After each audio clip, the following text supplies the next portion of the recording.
Hey everyone, it's your girl Tiffany. Welcome to my channel. Be sure to like and subscribe down below.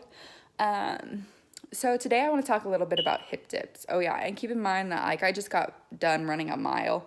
My son's taking a nap, so I took advantage of it and got my cardio out of the way so I don't have to run with this stroller because it's honestly hard with this wind right now to run with a stroller. And plus it's a little bit chilly, so I don't want to get him out. But anyway, I want to talk about hip dips. What I mean by hip dips, I mean it's a common term, but if you don't know, is this indentation between your pelvic bone and your femur bone. So it's actually natural to have this indentation, but some women have this naturally full figure based off of their fat placement, and unfortunately I'm not one of them.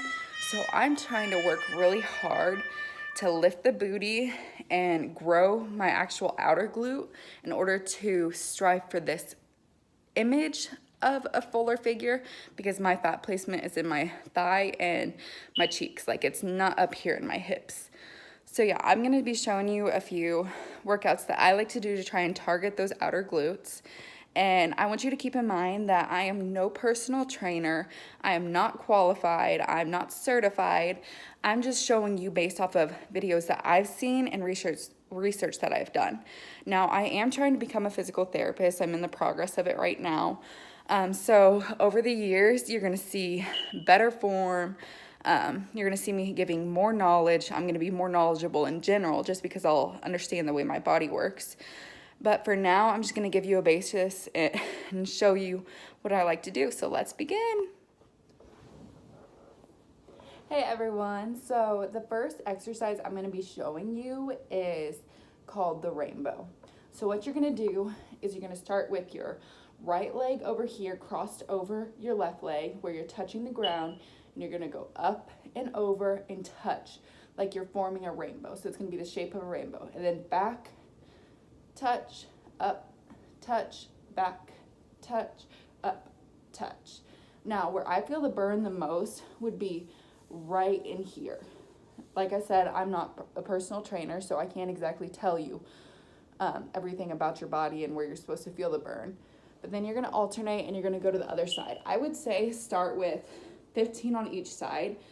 If you can't do 15, just do 10. But yeah, let's move on to the next exercise. Another one of my favorite exercises is the fire hydrant. So what you do with the fire hydrant is you're gonna put your leg up just a little bit, elevate it, and out. Like literally like you're a dog peeing on a fire hydrant.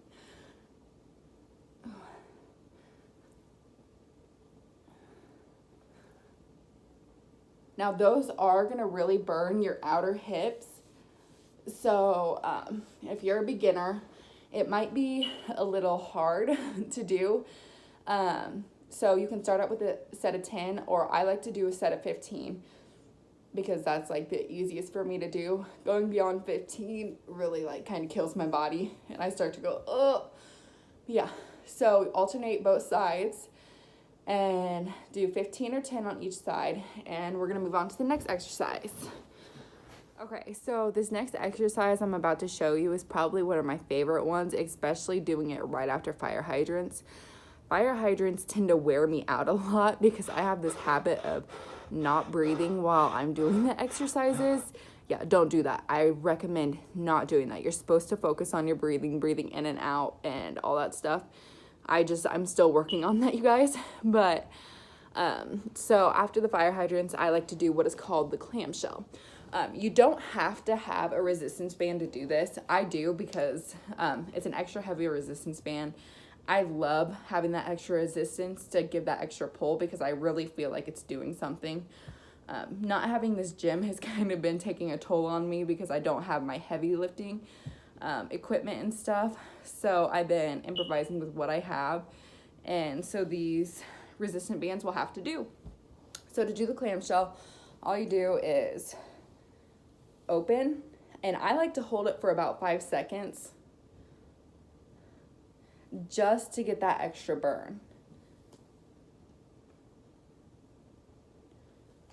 And now, as you can see, like on that last one, I accidentally kind of let my leg pull up. You want to force your leg to stay down, especially when you have this resistant band, because that's going to give you the most pull. Yeah, so I actually do 20 repetitions of this, and sometimes I lose count of like the 5 seconds, but you can do 10, you can do 15, anything you can do that's going to suit you, feel free to do it. I just like doing 20 because it's not a strenuous activity. It's kind of like a relaxing, stretching one. But make sure you alternate to both sides. And yeah, so let's go to the next exercise.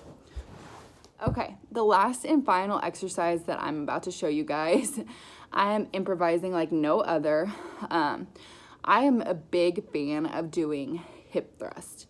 And before the gym closed, like I had gotten up to consistently like with the doing 100 pounds with the regular barbell, not the one where you put the plates on, just the normal barbell with 100 pounds on it.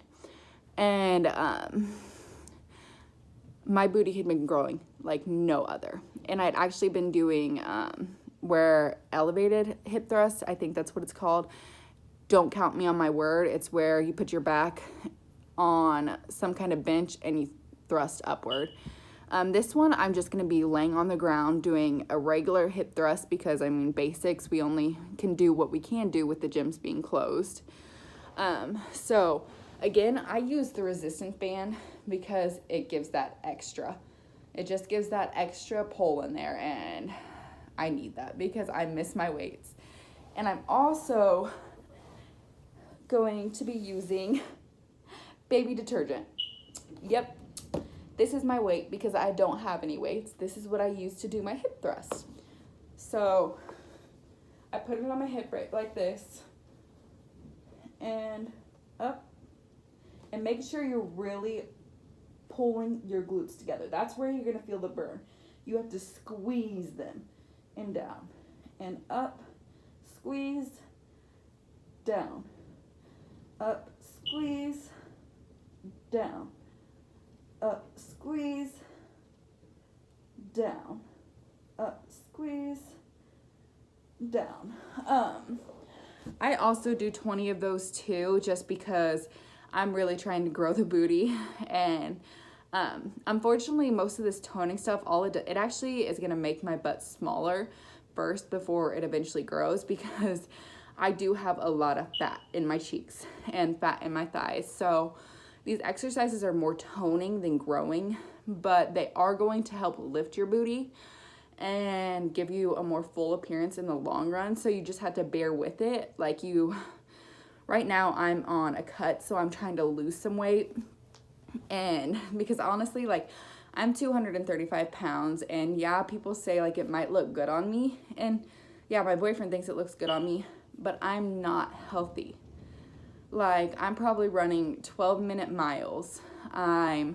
Every time I get done running a mile, I am so out of breath and so exhausted that I hate it. I just want to be able to function properly with, and feel healthy in general. So I'm trying to get myself down to about 185. It's going to be a while before I get there, obviously. But yeah, I am in the progress of doing that. So toning and losing weight is where I'm at right now with my body. But yeah, so as for I've told you the reps and everything, but I would say do this anywhere from 3 to 5 times just to get in a quick workout. Normally when I do these 4 exercises, it takes me about 35 minutes to do all of them. I do have a little one at home, so I do have to improvise sometimes and chase him around the house because he's learned how to crawl and pull himself up, and he eats everything in his way. So it does take me longer sometimes, but yeah.